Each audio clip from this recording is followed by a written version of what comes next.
She was Puti Mistari and Strength America's most unforgettable First Lady. Her story is one of glamour, tragedy, and remarkable resilience. A life lived on the world stage, yet fiercely guarded. Born Jacqueline Lee Bouvier in 1929, Jackie and her younger sister, Lee, were raised in a world of East Coast privilege. Their childhood unfolded in sprawling gardens and luxurious homes, a gilded existence that came with high expectations. Their days were filled with horseback riding, fine arts, and lessons in social grace, all designed to prepare them for a life among America's elite. This seemingly perfect upbringing was, however, shadowed by instability. Their family life, split between a Park Avenue apartment and summers in the Hamptons, was marked by the turbulent marriage of their parents, Janet Norton Lee and John Black Jack Bouvier. The emotional fractures within the family home taught Jackie early lessons in composure and such skills she would later depend on. Despite the turmoil, Jackie adored her father. Black Jack Bouvier, a handsome and charismatic stockbroker, doted on his daughters. He instilled in Jackie a powerful sense of self-worth, a love for literature, and an impeccable sense of style. He taught her how to command a room with confidence and charm, traits that would become her signature. As Jackie blossomed into a young woman, she was named Debutante of the Year in 1947. Society's path for her was clear: attend a few years of college and marry into a prominent family. But Jackie harbored ambitions that reached far beyond the traditional roles laid out for women of her class. She was driven by a deep intellectual curiosity and a desire to forge her own identity. This quiet determination led her to Vassar College and then to the Sorbonne in Paris, where she fell in love with French culture and history. After graduating from George Washington University, she defied convention by taking a job as the inquiring camera girl for a Washington, D.C. newspaper.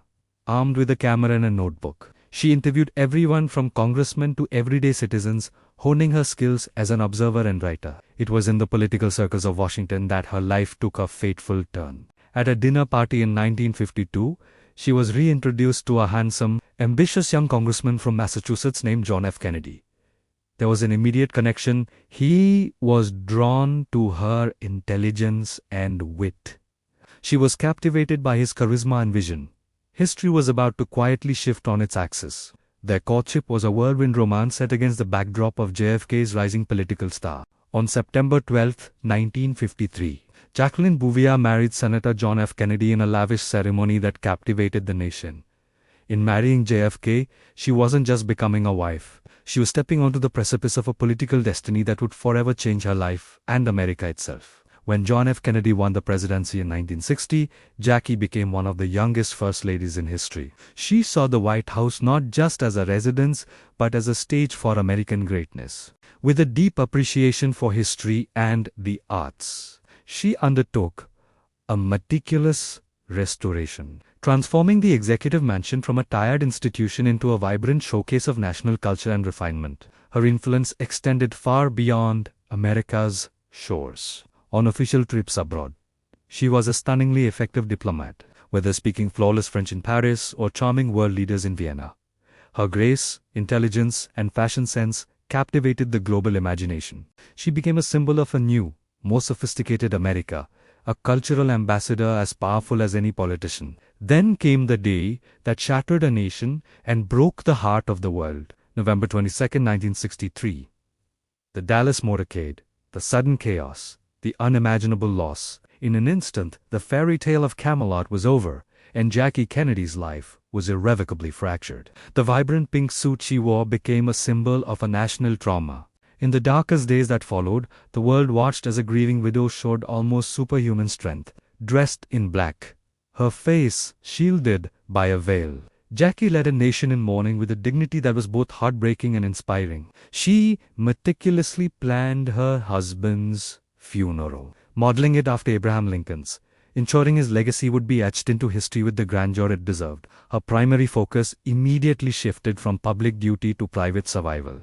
Her most important role was no longer First Lady, but mother. She was determined to shield her two young children, Caroline and John Jr., from the relentless glare of the public eye and the profound trauma they had endured, creating a private world for them amidst the public sorrow. A year after the assassination, Jackie left Washington, D.C. for New York City, seeking a life of privacy and anonymity that she had never truly known. She settled into an apartment on Fifth Avenue, hoping to reclaim a sense of normalcy for herself and her children, away from the constant reminders of the life she had lost. 5 years later, in 1968, she made a decision that stunned the world. She married Aristotle Onassis, a Greek shipping magnate, one of the wealthiest men on the planet. For Jackie, the marriage offered a promise of security and a fortress against the dangers she felt surrounded her family. For the public, it was a controversial move that seemed to break from the Kennedy legacy. Life with Onassis did not bring the complete privacy she craved.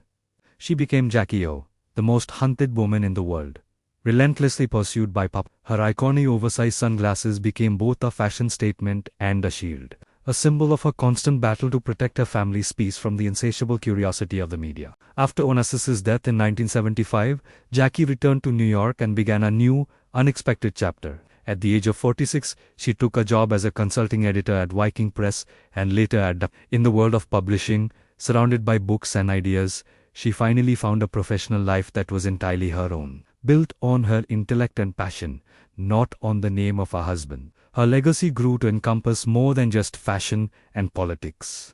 She became a fierce advocate for historic preservation, playing a pivotal role in saving landmarks like Grand Central Terminal from demolition. She understood that protecting a nation's culture and architecture was a way of protecting its soul, ensuring that pieces of history would endure for future generations. In her later years, the sorrow that had once defined her public image was replaced by a quiet, powerful strength. The relentless glare of fame softened into the gentle light of privacy. She was often seen walking through Central Park or spending time with her grandchildren, a woman who had finally found peace on her own terms. From First Lady to cultural icon, from grieving widow to protective mother, Jacqueline Kennedy Onassis lived many lives, all of them with an unparalleled grace. She remains a timeless figure, a testament to the power of resilience, the pursuit of identity, and the enduring strength of the human spirit. She was, and always will be, unforgettable. Thanks for watching.